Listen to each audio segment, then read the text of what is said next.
Ooh, what's up? What's up, everyone? Welcome back to another session of Coffee and Martial Arts. Salud, salud, salud. Cheers. Oh, I needed that. Hold on. Give me a second. Yeah.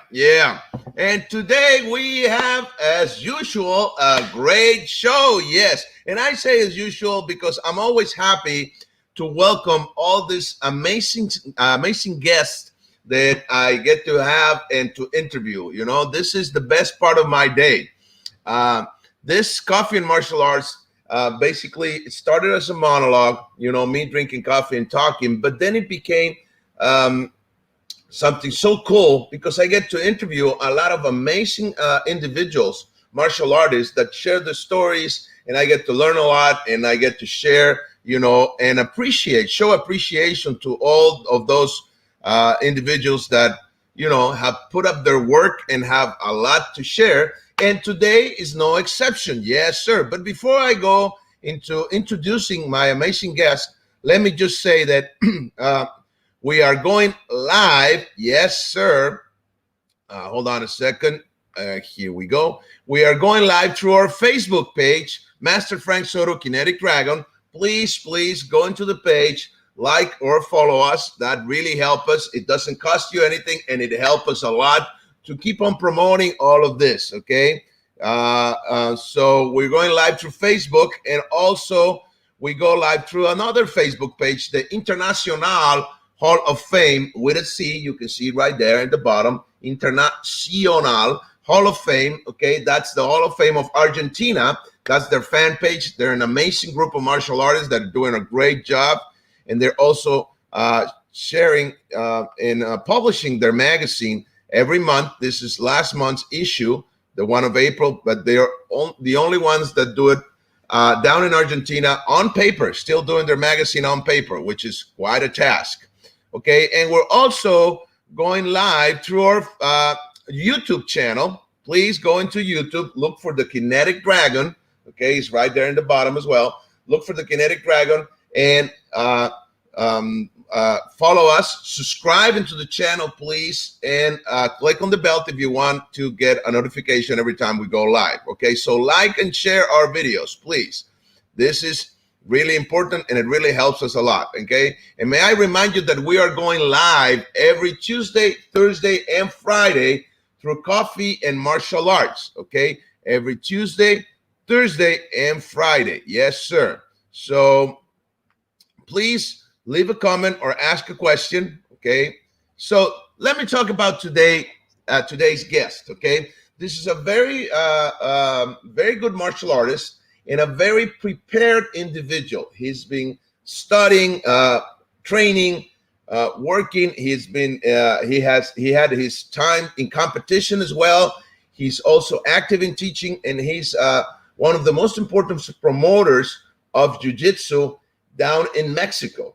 Okay, he has trained with the best. Yes, he's been with the Gracies, with Horion Gracie. And also he got to train with the man himself, the legend Helio Gracie, back in the days. Okay, so he's also a good friend of mine. I've known him and his brother for, you know, many years, over 30 years, and I actually started Kempo because of them.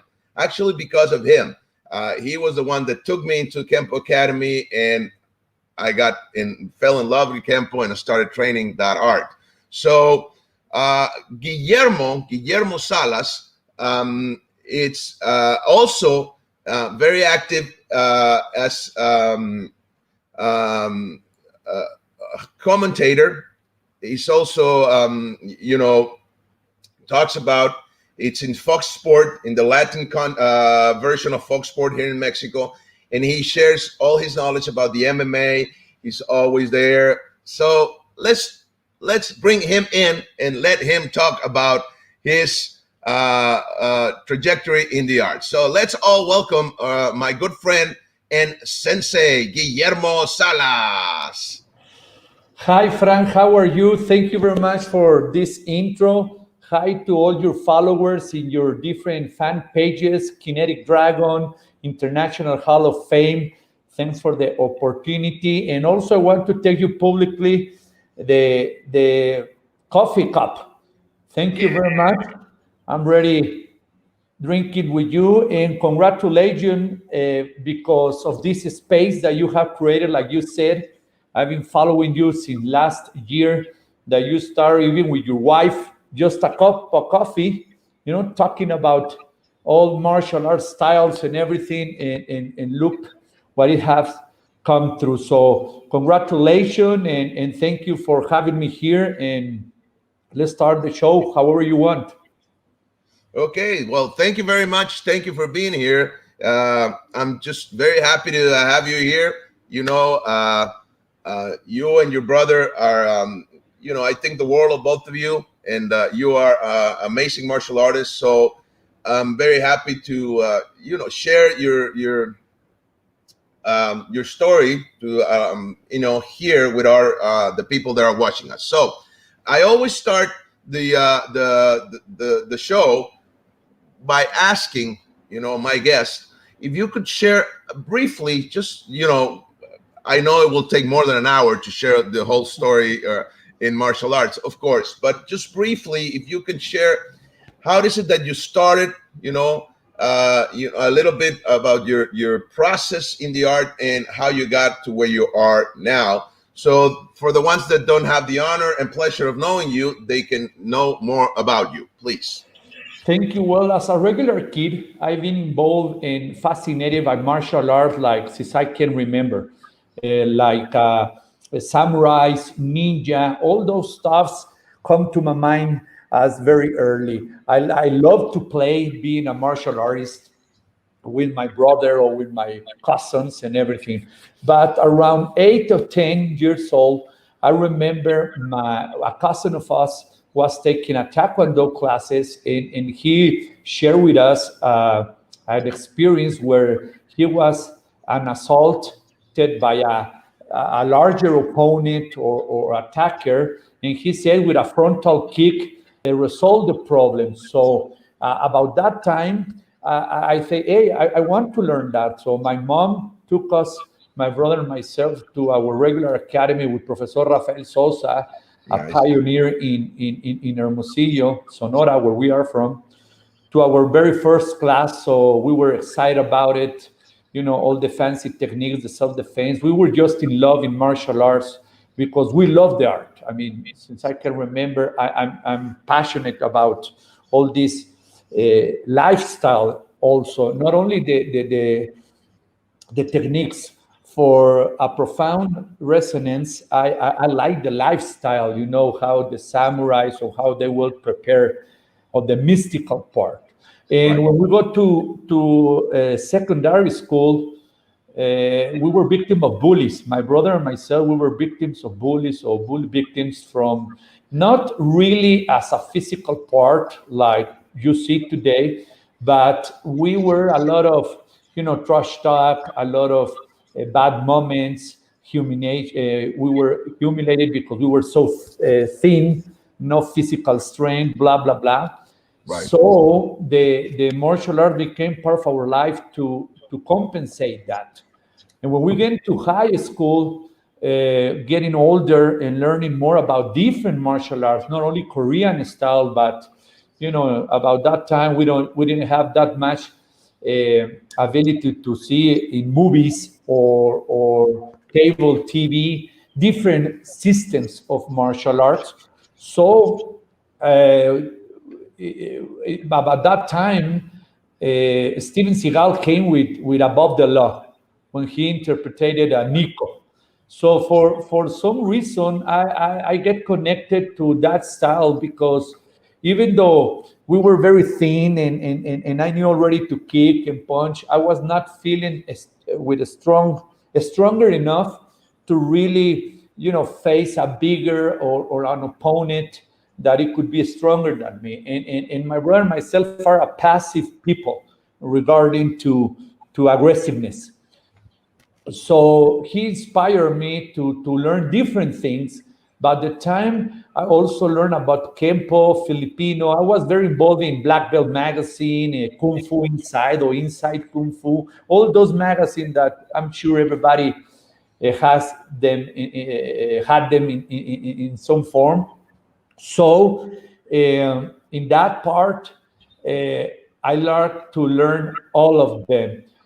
After finishing high school, I went to Oklahoma City in pursuit more precisely about Aikido. I liked Aikido a lot. I was looking in the United States besides, nice speak, back almost 28 years ago, learning something different, trying to go into college, University of Oklahoma. At the same time, for me, it was more about martial arts.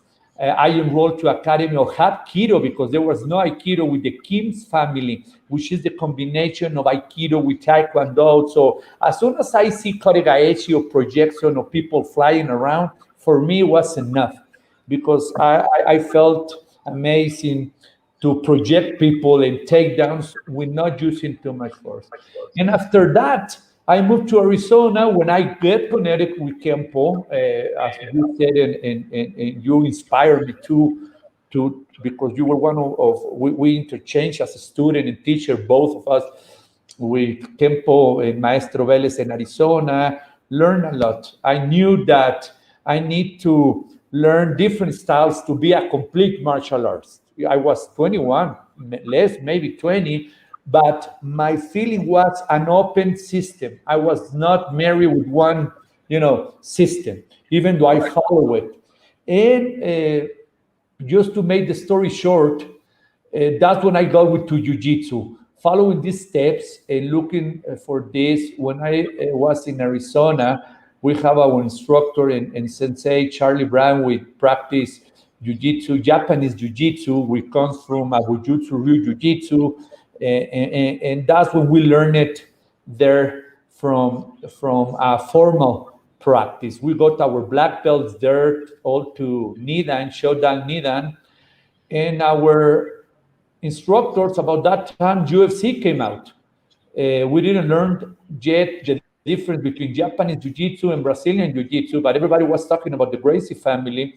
Even some of our students in our dojo in Hermosillo back in 1995 were learning about that. There was the Gracie Challenge, all these VHS tapes. And for me, it got my attention because, like we were in a police business, personal protection, and we know that by itself, a martial arts needs a different approach when you need to apply it in law enforcement or with different mindset.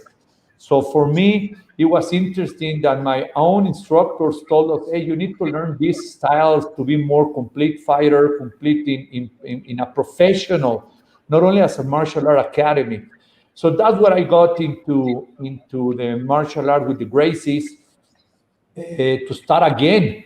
We start again from white belt. It took us almost 11 years to go with the Gracie family, with the fountain, with Grandmaster Helio Gracie, Hoyt Gracie, Hoyce Gracie. We have the privilege to went to academy. This is one of my favorite photos that will still live with me. We learn basically from the fount, from the lineage of the Gracie. That was, I don't know, maybe 17 years ago. That was my first medal in the Gracie Open Championship. A very young Hoyce. He was competing still in the UFC when that picture came. So for me, that's the brief story, Frank Soto. Wow. So you have like an open mind philosophy about the arts, right? Yes, always. And you can prove it right now that is the evolution of mixed martial arts as a event like UFC or Bellator. That was the reason that they created the sport. Even though in the beginning was a no hold barrier, trying to prove which system was the best. But in the beginning, I mean, of course, the jiu-jitsu style, the Brazilian style, the Gracies, open a new world about the main importance of mixing and knowing how to do when the fight goes to the ground. Not trying to sell that the Brazilian Jiu-Jitsu was the best. They were trying to make the importance, because when Rorion Gracie moved from Brazil to United States to see a new horizon, he saw that, wow, there is no teaching in any martial school the ground fighting aspect of self-defense. So for them was to, he even asked for permission to teach in all martial arts schools, because he was teaching in the garage days, how they used to call it, to complement, to tell, hey, everything is good, kicking and striking and whatever. What happened with a bigger guy? So his mission was only to sell, this is a different style, because Grandmaster Helio Gracie and the Gracies didn't invent the jiu-jitsu. They just adapted being so fragile from the Japanese jiu-jitsu, from the judo aspect, where you need more physical strength to not only complete a takedown or a throw with technique, also with strength. So Grandmaster Helio Gracie was so fragile that he didn't have those that strength. So for him was easier to adapt, take him to the ground. Oh, he was very easy to throw to the ground. That's when he started, adapting the techniques. The same one, even in the Japanese, is the same as they used to call it in Brazilian, a katagatame or udekujiki or Ezequiel or whatever, the kimura. I mean, they just changed the name for education purposes or just to make difference, but it is the same. So yes, we're open and being in law enforcement and military and my professional career as a bodyguard to executive protection. When I used to watch this Black Belt magazine and say Harvard, like ESI, Harvard Bodyguard School for Martial Arts, blah blah blah. And I know you were aware about that. Sure. Know that you cannot take the fight to the ground sometimes. So for me, was very interested in understanding that you need a mix for sure. It's mandatory because sometimes you will need to protect or to evacuate to like Krav Maga. A lot of people criticize Krav Maga because whatever, is for martial arts. No, it's a system. It's a system very well structured in order to give time to special forces or people who don't have the time to go to a martial art academy. Impact, of course, they have a different technique. So for me, it's okay because I've been traveling around the world and I have trained in shooting and fighting from SAS. I mean, all the special forces, Russians, and all they need is a combination, the best of both. Maybe they can learn 5, 6 techniques, that's why even in the Brazilian Gracies came with the combative systems. I mean, it's the very best 36 techniques that still being used in UFC. I mean, that you will encounter in real fight. The same is up in techniques that you need to control. Either it's a hand, open palm, strike, or elbows. We teach elbows to women. They don't have, so knees or whatever. And we like to do that, my brother, myself, you. And I think that a martial artist that criticizes or has a closed mind in order to evolve, he will be in it's okay. I'm not criticizing, but I think that all the system needs something, okay? And your styles or whatever you like, you can then say, oh, I will take this one. But for instance, knife fighting, we learn a lot of Pekira Tercia or Filipino styles. It is the whole complete difference if you're attacked by a guy with a knife, and it's a different mindset. And I've been with very, very fine people like Larry Lynn Thompson, the creator of Cold Steel, Steve Tanari, Michael Janik, Oris, Michael Graham, Leo Gaje, which was from Philippines. And there's a complete mindset And when we go, for instance, to prisons, jails, and teach people who needs to face people with a lot of points, and it's not only martial art, you need a complete system with distance manage and a different concepts that of course you can get in through martial arts, but it's a different pathway.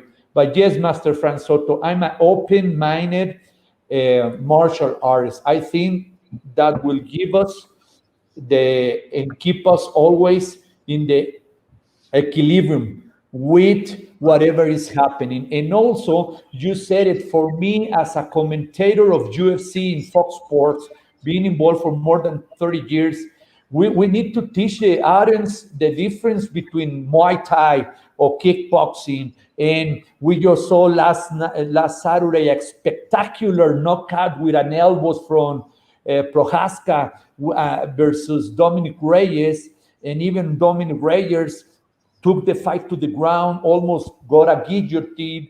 And people don't understand systems anymore. They need strategy to understand why people is doing what. And of course, for me, it's like learning languages. The more languages you know, the more able you will be to ask for food in another country. Of course, you have your base system, you have your resonance, your affinity to one style, because it's like, you have tacos. Well, you have a plenty of tacos. I love tacos, but I love more meat or pork. But this is the analogy, and I think that business is if you are open. That what something happens with not evolving is a lot of mixed martial arts schools. They closed even in this pandemic because they were close in their mindset as a business owner also.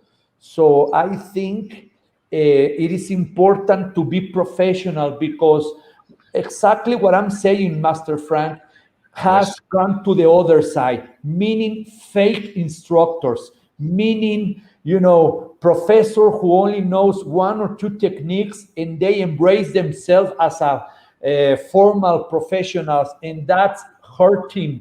Right. That's complicating even the evolution. So the professionals, the community need to understand that we need to preserve, of course, the essence of the the martial art, recognize the sport, but is very important because also YouTube videos or whatever, people is not getting the profound meaning of what being a martial artist is.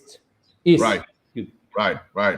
Agree. We have, let's see, we have a couple of comments here. Rodrigo Salas. Best to have a twin brother and see you how high you're flying today. Thanks, Master Frank, to give us this talk with the audience. Oh, it's a pleasure and an honor. Thank you. Let's see. Ernesto Colbrenner. Salud, maestros from Santa Fe, Argentina. Hug from the heart. Thank you. Saludos, maestro. Chokes to Argentina. Fraternally, chokes. Okay, so we have a comment here that I would like to bring up because I think it's important. Salvador Becerra says, Mr. Frank Soto, Gracie Jiu-Jitsu Academy, Torrance, California. It is very expensive.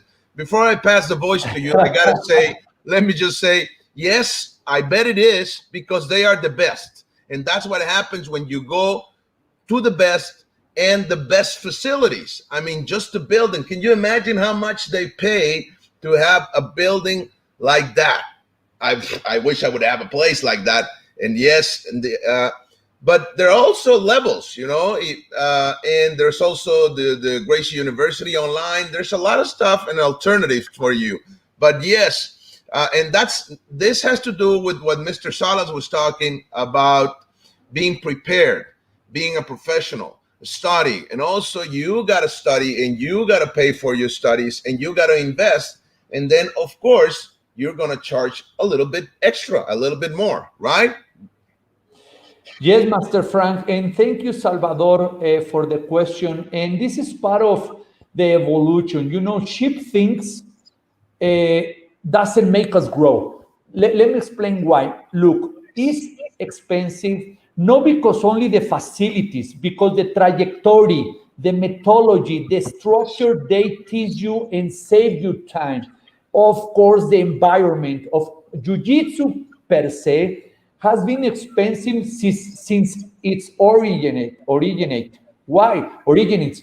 Because we understand that the performance is what is the difference in this case. In the case of Gracie Academy, it's not only the membership. My brother and myself, for 30 years, we needed to save money, travel to California every 2 times a year, not sacrificing because we did it with love, the challenge to leave family, to leave vacation in order to learn from the fount, to learn from what we think the techniques. Remember this, Salvador. Everybody can knows jiu-jitsu, but not everybody can teach jiu-jitsu. You're not paying because of the knowledge of jiu-jitsu. You are paying for the structure, the delivery method, of course, all the extras. When you go to the academy, it's $1 million facility with, it's like a gym that they used to call, or it's called Jiu-Jitsu Heaven, But back on the days when you went to Brazil, in Floropia, I guess, I don't remember exactly the name of the city, where there was the ranch of the Gracie family, everybody's teaching and learning. It was an amazing. Try to imagine learning, and this is just analogy. It's not the same private as public. It's not the same Harvard as of U of A. What is the difference? Is the a little aspect that you can only experience when you there. I can guarantee you, and not only with the Gracie family, if you go to New York or you go to San Diego or you even go, your investment will be paid off because they will make you understand. You will have a friendly environment, okay? Not disregarding the other martial arts schools, but you're paying the extra is the commitment. If you want to learn from me, I'm not charging because any price. It's because I will share with you all these 30 years and plus my experience with Helio Gracie. Say, hey, Helio Gracie told me that this is the show. It's a unique, specific situation that you pay maybe extra. Of course, there is a tabs. You will see some other schools, but try not to see that it is expensive.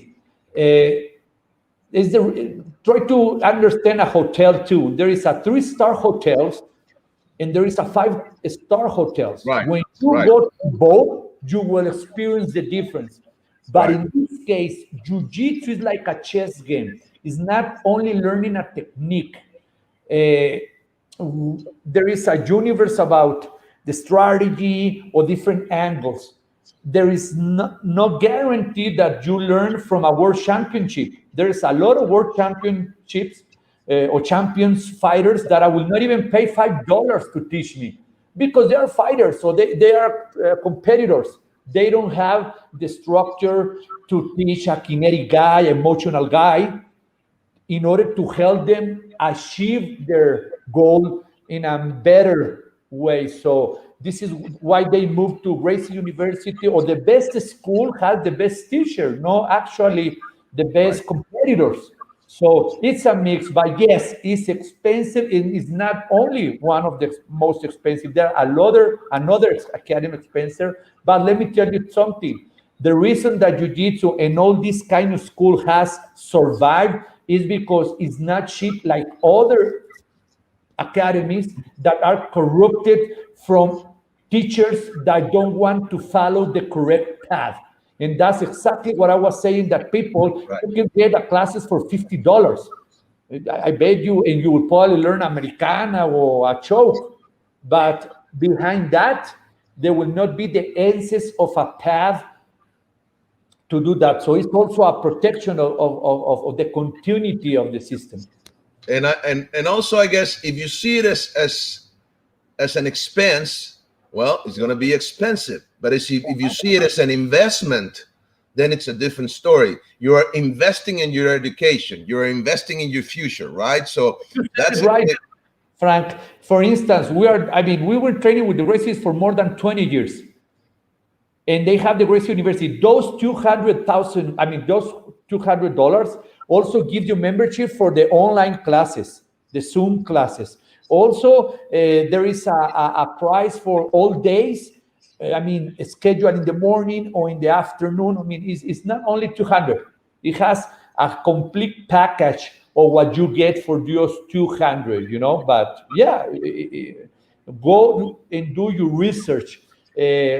That's the reason we give 1 week free classes in order to feel the environment, to feel the lifestyle, right. and everything. It's not just the money. I could tell you that it's cheap. Master Helio used to charge $1,000 an hour. Just to nobody asked for it because he loved to teach in seminars, and people pay it. And what you're paying is the brief, personalized technique. If I'm working with you, I can know from where point or angle make you understand a technique better. I'm not teaching you just the technique.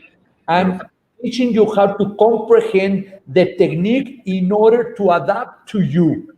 And that for instance, I'm going to tell you with a lot of humble and respect, Salvador, I'm a master in neuroscience. I've been invested in my whole education from law, from certificates in different aspects of lifestyles in order to make jiu-jitsu better. You know what I mean? My brother just got his PhD. Fran Soto has lived his whole life also from this part of the essence, the spirit of the martial artist. And we invest a lot of money, time for those $200. And I'm just asking this, I'm just telling this because you said it, Salvador. But, we like to share with our students all what we have learned.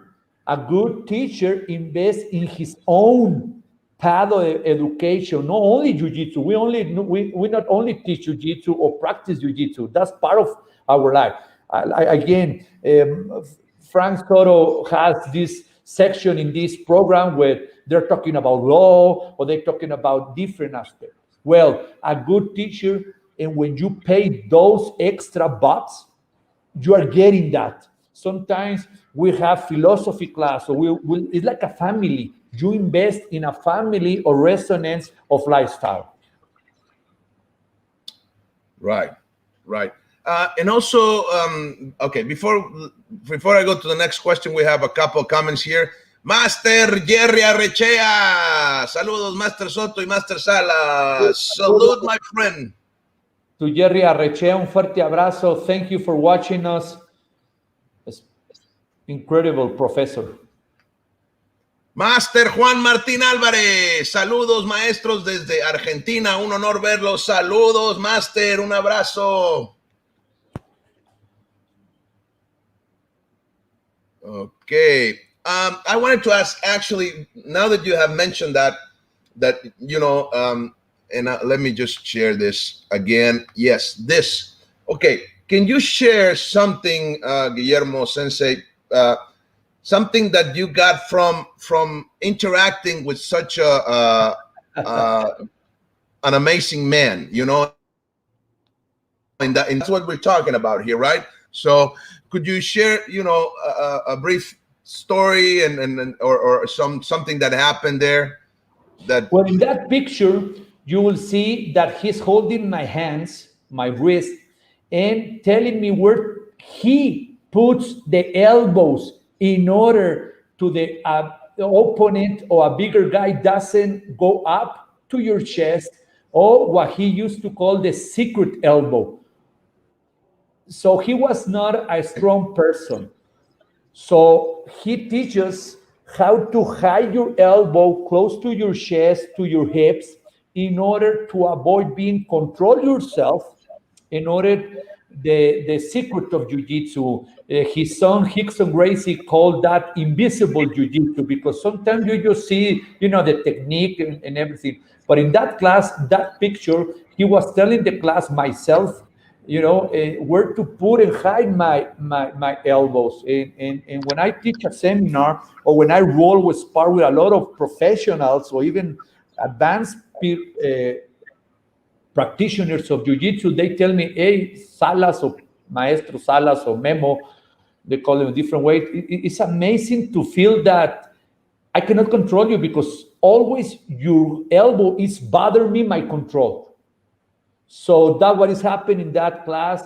He used to say that he loves chokes, because you can put a big guy to sleep and it's not danger anymore, but you can break noses, you can break arms, you can dislocate shoulders, and the bad guy will still fight him. So as a fragile man, he was very patient. He teaches very patient, very, very patient, that the first thing we need to learn to defend themselves is not even a technique, it's to be patient with yourself, accept how you are. And that's the beauty of jiu-jitsu. Most people think now that in order to be a jiu-jitsu practitioner or martial artist, you need to be in the gym 6 hours a day. No, that's the sport part. He never lift any weight. Right. He not even do push-ups, because he was so weak. So he only rolls for hours. He was the physical training, the mental training. And well, there is the story about almost more than 3 hours fighting in Brazil with Valdemar Santana, that they closed the arena. That's the reason why the fight stopped. Okay. And he was, 42 about that time when he fought. The opponent was like 22 or something like that. But that was the amazing, that the confidence the jiu-jitsu gave to him was like being so fragile, he can manage a situation that requires that inner strength, not physical strength. And that's the whole story about, martial arts. If the Japanese style, which is more my specialty, but Jigoro Kano, Yoshiva, all those were small people, guys, that learn the confidence and overcome fear by controlling yourself. The technique is easy to learn, And I remember the uke of Steven Seagal, who was a small Japanese guy. In being 6'4", Steven Seagal, it was amazing how this big guy, he controlled all the small guys, but the small guys really follow and can manage the projection or the inner energy, the flow, the randoric. And if you really want to see a very good martial artist, look for small people, fragile people. Don't look for, big guys, strong guys that can apply a technique because they have that nitro. If you want to see a very good teacher, a very good martial artist like Bruce Lee, Bruce Lee, his incredible body, physics, do it to adaptation of the martial art, with working with his own body. He developed this speed in order to counteract the strength, and that's what it was very amazing with Grandmaster Helio Gracie, that you think that you will learn, a fancy technique. Right. He loved to show it to you. He said, mount on me, try to choke me. And he only protects the choke with movement. He didn't need to resist the choke, and it was fascinating. Right. Could you, what is it that, I remember you before, and you just talked about that before going into jiu-jitsu or Japanese jiu-jitsu and then jiu-jitsu. You started with Aikido. You just mentioned it. And could you say, what is it that you got from Aikido? What's the most important thing that you learned there? Wow, a harmony, because I went to the Ki Society, and this is the Aikikaya Society, And there was always, for me, the one of the first spiritual books that I read was Moreje Yeshiva, and the name was Harmony, how to empty yourself. So I thought, what the heck has to do with, with jiu-jitsu? And when I was watching Steven Seagal doing in a fight more applicable to street and police work, for me was, okay, it's not only technique. And my instructor in Arizona, of course, the ceremony of starting a class with meditation and learning really how to control yourself. For me, Aikido is a martial art that is a complete way of knowing yourself. So I got from Aikido that you need to flow, don't resist, Nice. follow through. And there is a lot of exercise of key energy, project your key energy. And it was for me that exercise about bending the arm. And the class was, of course, I was growing and I was going to the gym.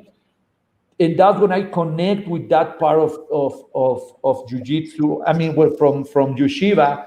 In order to become a strong from the inside, you need to empty your mind that you are strong from the outside. So a lot of the exercise of projecting and even flying, and you need to absorb a take fall, a takedown. If you are, in resistance, you will knock out yourself out of wind.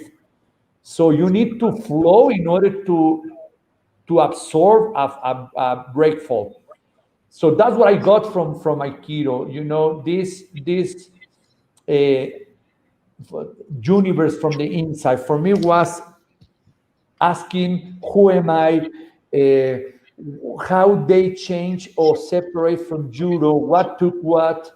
But that's what I took. I took from Aikido, France. So the ability to really, with not too much strength, control in order by flowing, not resisting, by flowing. That even we need to remember that Aikido and judo come from jiu-jitsu or jiu-jitsu. Japanese, they just separated because what it was happening in Japan with prime minister about trying to eradicate judo and I mean jiu-jitsu as a fighting art. So Right. two founder want to keep it alive, and one took something and the other one took the other one. But that's what I got from them. We practiced it for 2 formal years, and suddenly we just switched to jiu-jitsu because of the circumstance, not because it was a bad martial art or something. And But I later discovered that, of course, as yourself, my vocation was to become a part of uh, helping people with self-defense and personal protection. That's when I understand that we need to be an open, I mean, on the ground with multiple attacks, using sticks, using every whatever is on your hand in order to become a weapon of self-defense. Of course, ground fighting, and even being able as a young practitioner to understand this helped me got into all the world. We've been training Navy SEAL guys, military special forces in different parts, and I feel comfortable to teach elbow strike. How efficient it is, the same as Americana or a Kimura or a guillotine choke. nice, nice. Um, yeah. What do you think of in Aikido they have all the structure of the classes, the rituals, the bowing, the seisa, the kamisa, Yeah, the red surei, the bowing between among the students. I like it. Even the all the instruments to quiet your mind. I think that that's something that the sport hard to learn because there is one thing with being a fighter, and there is another thing being a martial artist. And the reason I say this is because that's it's a shame or sad. I would say it's more sadly or sad to see professional fighters that out of the cage they don't project that they are truly martial artists controlling whatever is a traffic or a relationship, you Right. know, and that's because they forgot to practice the connection to what a ceremony of a class is. You Okay. know, yeah, I love and I think it's important to quiet yourself, to put in order your mind, to concentrate in the technique, avoiding injury, you know, or whatever is coming from the outside, any stress or pressure. And I was for martial artists like Japanese and samurais, they even Right. make that ritual or ceremony before fighting for real life, Right. Brethren, Right. And honoring your opponent and honoring and respecting the life you have been through practicing and training yourself to that precisely moment. So I love it. In our academy, sometimes we do it. No, now we are more with music, but I think that we need to be in a parallel path in order to transcend your physical right. part of the martial art. In the newer versions or the Americanized, or not just North America, but Westernized martial arts like Brazilian Jiu-Jitsu and of those arts, we don't have as much ceremony as or rituals as the Oriental, right? Yes. Think it will be nice to do you or do you see value in bringing some of those rituals and practices into I don't know, Yes. jujitsu nowadays, for example? Of course, Master Franzotto, because a technique doesn't take you away the fear that you're inside. It will only protect you from the harm that from the outside, a physical attack. But the best way to live with the fear or transform the fear or transcend the fear to actually a positive force is through the inner work. Nice. Sometimes you see people very skilled with fighting, but from the inside they are very frightened. They are very, with fear inside, and they are projecting outside with excessive force. So Nice. yes, I believe that in somehow it's important this Okay. ritual. They can change the name, of course, for a lot of people, meditation or trying to breathe, they can uh, make them nuts. But it's an important part of a very good school, because Nice. that's the difference between a dojo, academy, a gym. What do you train in a gym or MMA? Well, of course, it's a lot of things. They will learn to fight, but they will not learn to control their emotions sometimes. And Okay. for me, is very sad to be all the enhancement, Right. to like Right. to all drugs or all these chemicals. Right? If you are really confident with your technique, you don't need to do enhancement. That's a sport. So I think that it is necessary, and especially with kids, especially we are a generation where Daniel San, Mr. Miyagi, Cobra Kai was a big difference, connection with the natural, the band side. But yeah, the roots of very good martial arts Right. is this kind of ceremony. Because why is this important, Frank? Because so always there's going to be a physical better than you attack it opponent, assault them. You're going to be 70 years old and you will maybe find a 50-year-old or 40-year-old that can attack you, but you can lose your physical um, timing, your physical ability. But internal, you can reject, hey, take my wallet. I don't need to fight you. The inner force or the inner development is always unlimited. Right. So for me, when maybe if we get to 75 years old, 80 years old, I will try to keep my health in order to keep being physical But what is going to give me the confidence to not rely now in my physical abilities is because I have developed my internal key, energy, Great. spirituality, Right. mentality, with the confidence that I don't need you the recognition.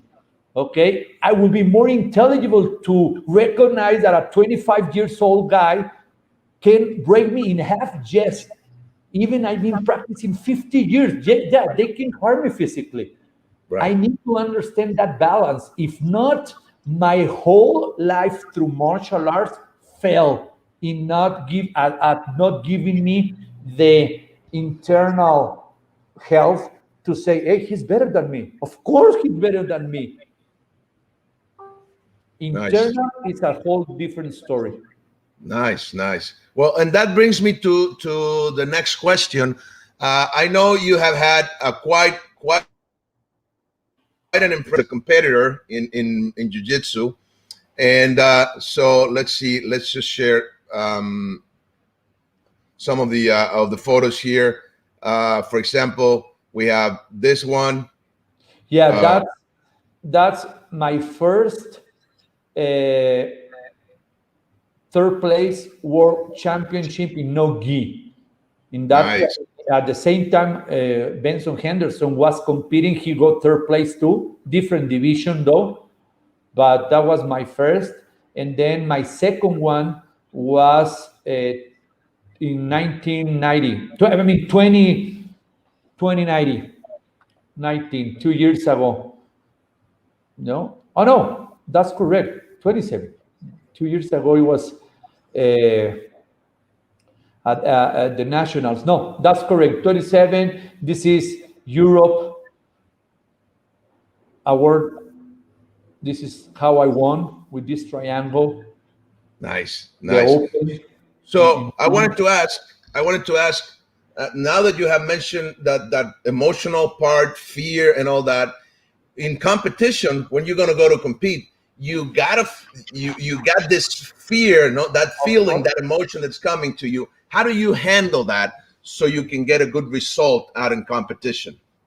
Well, like you said, it's like the butterflies that every musician, even though he has given thousands of concerts, he still is because I'm going to prove to myself. The reason we feel butterflies or this anxiety, which I like to call it a challenge, I don't call it anymore neither fear or anxiety. In order to train myself, there is a test to myself. Okay, in order to linguistical way I can change that is not fear, it's a challenge. Okay, and I do that basically with three aspects. One is my training. Oh, this is Gabriel Gonzaga. He was weighing a heavyweight 120 kilos. I was weighing is the absolute, this is the final, and I was weighing 79 kilos. He was preparing himself for his return to the UFC. And I almost finished the whole match, but he was so strong that when he strangled me or choked me, even though it was not a full choke, but his forearm was in my jaw, the shoot, I thought he was gonna break my jaw. So that's why I tapped. But it was funny. I knew that uh, because of timing, I could have survived the whole match. But I love it. You know, when you put yourself to a bigger opponent, skillful, that's when you test your jiu-jitsu. Your jiu-jitsu is tested when you have a bigger and larger opponent, because you will need to do patience, do timing. I was working my chokes. And in the podium, he told me, "Hey, you surprised me with the cross choke." So for me, that was an incredible Nice. moment. But yeah, I was saying that I complement my uh, challenge feeling, Frank, with Yes, my training, physical training. How you train helps you control that. of course. The second one is my health, eating and sleeping. But the third one, which is sometimes minutes before the fight, I meditate or I listen to a relaxed music. this is my now. In the past, the emotion, traveling with my family, with my partners, representing Mexico. Sometimes I even, heard Metallica or Bon Jovi, whatever. It was more emotional that consciousness. Now, for me, it's more this part. This is, let's see, who's this? Oh, this is one of my favorite too. This is 2017. No, I have long hair. 2013. So no, this is the first one, 14. And I'm here with the champ, I guess is, or I'm gonna see it. But I just love competing and we're always testing myself because what Salvador was saying, my brother, myself, Mario, another Mexican representative, we lived through this. So we interchange with being a competitor and being a teacher. So it's hard sometimes because to be in order to a world championship, you need to train 6 hours a day. So I'm aware that sometimes, even though I've trained my 100%, the first fight is against me, trying to survive. And I have submitted black guys, but I'm honest to myself. And this is a balance because we work, we have a different kind of job relating to jiu-jitsu. So in myself, I don't sacrifice too much competition to quality in my teaching. So that's another important part of what you were saying. For me, winning is the main thing, but winning in a different way. So that's how I control these butterflies, Frank. Nice, nice. That's amazing. Thank you. Let's see. Salvador asks, Mr. Guillermo Salas, are you familiar with Luta Libre, Brazilian catch wrestling? Biggest Yes, rivals of the Jiu-Jitsu clan? long time rivals, and I think very good comment. Yes, I'm familiar. I think they have a lot to show, and I'm gonna answer you that comment with catch wrestling. Josh Barnett got into a full look, Hiram Gracie, when a time that the opponent of Josh Barnett was not, he was injured or something. So Hiram Gracie came up and he was got to catch wrestling move. A lot of headlocks, a lot of those techniques. We have seen it in Brazilian, I mean, in UFC, the bulldog chokes, luta libre. Even at the same time when I learned martial arts, I'm still very fan of luta libre, involved in the entertainment of WWE with the ability physical and the luta libre traditional, close combat fighting system, body to body, hand to hand, and I think like pancreation also, all those three fighting styles. A lot of people, think if luta libre is a martial artist. For me, it's the same context of fighting, either is or not, but complement the whole universe of fighting system, either martial artist. I think Nice. that very luta libre in Brazil, like capoeira, when they were these slaves, that was the way of practicing. I mean, they didn't specialize too many maybe in submission because they really cross their body. That's the concept of luta libre. But yes, I'm familiar. I love them. I follow them. I remember my first videos in catch wrestling and pancration in luta libre. A guy, I'm gonna remember the name. Very good in world championship. I'm going to remember right now, show a lot of luta libre in the mix of jiu-jitsu. And Holmes Gracie, the brother of the Gracie family who dies in this fly accident, this Yes. parapente, was one of the first students of the family or members of the family that really love combining these, Right. grappling techniques. It was a mix of learning even sambo. So yes, I think that every person who loves grappling needs to understand all this. And I remember one icon, Judo Label, Label professor. Jean LaBelle. Gil Abel, thank you, Frank, mixes all this. Even though Right. a lot of professors, which again are not open-minded, don't want to accept or address, they even will say that a move comes from their system, which is not true. Some of these techniques have been around for thousands of years. Okay. Yeah, very good.